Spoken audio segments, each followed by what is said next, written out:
Cabinet के फैसले के बाद में हमने माननीय राज्यपाल महोदय को कल पत्र भेज के रिक्वेस्ट करी कि हम चाहते हैं कि असेंबली के सेशन बुलाएं और उसके अंदर डिस्कशन करें सारी पॉलिटिकल सिचुएशन को भी, कोरोना को भी और लॉकडाउन के बाद में जो स्थिति बनी है आर्थिक रूप से उसको भी। हमें उम्मीद थी कि रात को ही वो आदेश जारी कर देंगे असेंबली बुलाने के। रात भर इंतजार किया पर अभी तक कोई जवाब नहीं आया उनका। ये हमारे समझ के परे है।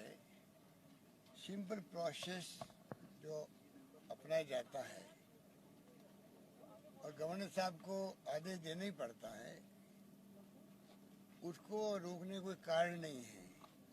हमारा मानना है कि ऊपर से दबाव के कारण से मजबूरी में वो अभी असेंबली बुलाने के लिए निर्देश नहीं दे रहे हैं। इस बात का हमें बहुत दुख है। जब हम फ्लोर पे रहना चाहते हैं, एक तरफ तो मांग की जा रही थी विपक्षी पार्टियों द्वारा भी, जुडिशरी के अंदर भी चर्चा हो रही थी, भाई आप असेंबली फ्लोर क्यों नहीं टच कराते हो, असेंबली में क्यों नहीं आते हैं, असेंबली बुलाते क्यों नहीं हैं। और आज जब हम लोग असेंबली बुलाने के लिए तैयार हैं, पूरे प्रदेश की जनता देख रही है कि हो क्या रहा राजस्थान के अंदर। सब व्यथित है, दुखी है, परेशान है, क्योंकि राजस्थान की ऐसी कभी परंपरा रही नहीं है इस प्रकार से तोड़ फोड़ करके सरकार गिराने की। जैसा मैंने पहले भी आपको कहा, 2 मौके आए थे भैरव सिंह शेखावत के वक्त में, जब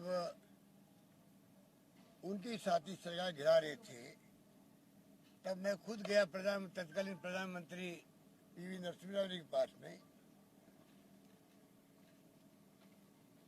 बलिराम भगत साहब जो राज्यपाल महोदय थे, उनको मैंने कहा कि ये परंपरा राजस्थान में है नहीं, हम साथ नहीं देंगे। उस पर मैं प्रदेश कांग्रेस अध्यक्ष भी था।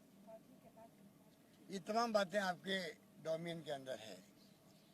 दुख इस बात का है कि आज जो फैसला नहीं किया कल रात तक, अभी गवर्नर साहब से टेलीफोन से बातचीत भी हुई, मैंने फिर रिक्वेस्ट किया है, कृपा करके आपका संवैधानिक पद है जिसका अपना एक बहुत बड़ी गरिमा होती है,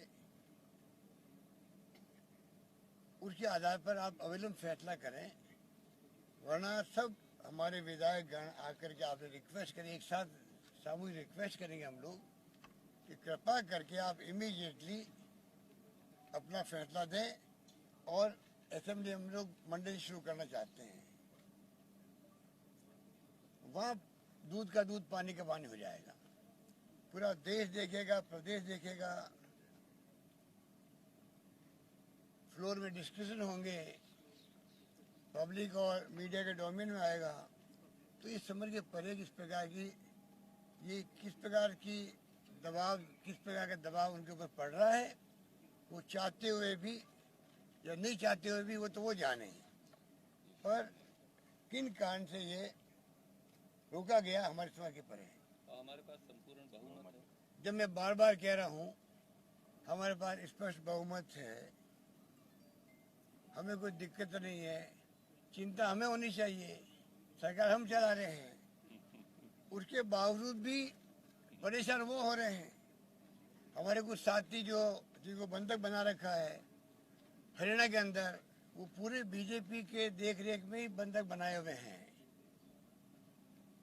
सबको मालूम है, इतने दिन हो गए। वो साथी भी हो सकता है कि वहां से छूटना चाहते हों, वो हमारे अपने साथी हैं। हो सकता है कि उनको जो बाउंसर लगा रखी है वहाँ पर, पुलिस लगा रखी है, टेलीफोन सीज कर लिए उन सबके, परेशान है, कोई बीमार भी है वहाँ पर, क्योंकि आंखों में आंसू भी आ रहे हैं। टेलीफोन करें हम लोगों को, छुड़ाओ हमें यहाँ से, ये स्थिति बन गई है। उसकी परवाह केंद्र सरकार को नहीं है क्या? हरियाणा में सरकार किसकी है? बीजेपी की सरकार है। ये पूरा खेल जो है ये भारतीय जनता पार्टी उनके नेताओं के षड्यंत्र है, जैसे उन्होंने कर्नाटक में किए थे, जैसे उन्होंने मध्य प्रदेश में किए थे और राज्यों में किए, आप सबको मालूम है। राजस्थान में करना चाहते हैं। राजस्थान में पूरी प्रदेश की जनता हमारे साथ है, विधायकगण हमारे साथ है और कोई आश्चर्य की बात नहीं। इस बार जो मैनेजमेंट हुआ कोरोना का, जहाँ जीवन बचाने की बात है, जिंदगी जीवन बचाने की चुनौती हमारे सामने है। ये भयंकर महामारी है कोरोना की, लड़ने का वक्त है। शानदार हमने मैनेजमेंट किया, पूरे देश में वाहवाही हो रही है। हमने विपक्ष को भी साथ लिया, धर्मगुरुओं को साथ लिया, एक्टिविस्ट को साथ लिया, आम जनता साथ दिया। कैश काइंड हमने खूब डिस्ट्रीब्यूट किए, शांति बनी रही, पब्लिक ने साथ दिया हमारा। ऐसे माहौल में सरकार को टॉपल करने का षड्यंत्र करने में बीजेपी की भूमिका जो है, आप समझ सकते किस नीचे स्तर पर जाके राजनीति देश में हो रही है। डेमोक्रेसी खतरे में डाल रखी है। इनकम टैक्स के, ईडी के, सीबीआई के छापे, ऐसा नंगा नाच कभी देखा नहीं है देश के अंदर जो आज देखने को मिल रहा है। मैं कहना चाहूँगा महामहिम राज्यपाल महोदय को, हम सब आ रहे हैं अभी एक साथ में राज्यपाल राजभवन के अंदर, उन सबसे सामूहिक रिक्वेस्ट करेंगे कि आप दबाव में किसी के नहीं आए। आपका संवैधानिक पद है, शपथ ली हुई है, अपनी अंतरात्मा के आधार पर शपथ की जो भावना होती है उसका आधार बना के फैसला करें। वरना फिर हो सकता है कि पूरी प्रदेश की जनता अगर राजभवन को घेरने के लिए आ गई तो हमारी जिम्मेदारी नहीं होगी। धन्यवाद। सर, प्रधानमंत्री को अपनी चिट्ठी लिखी थी।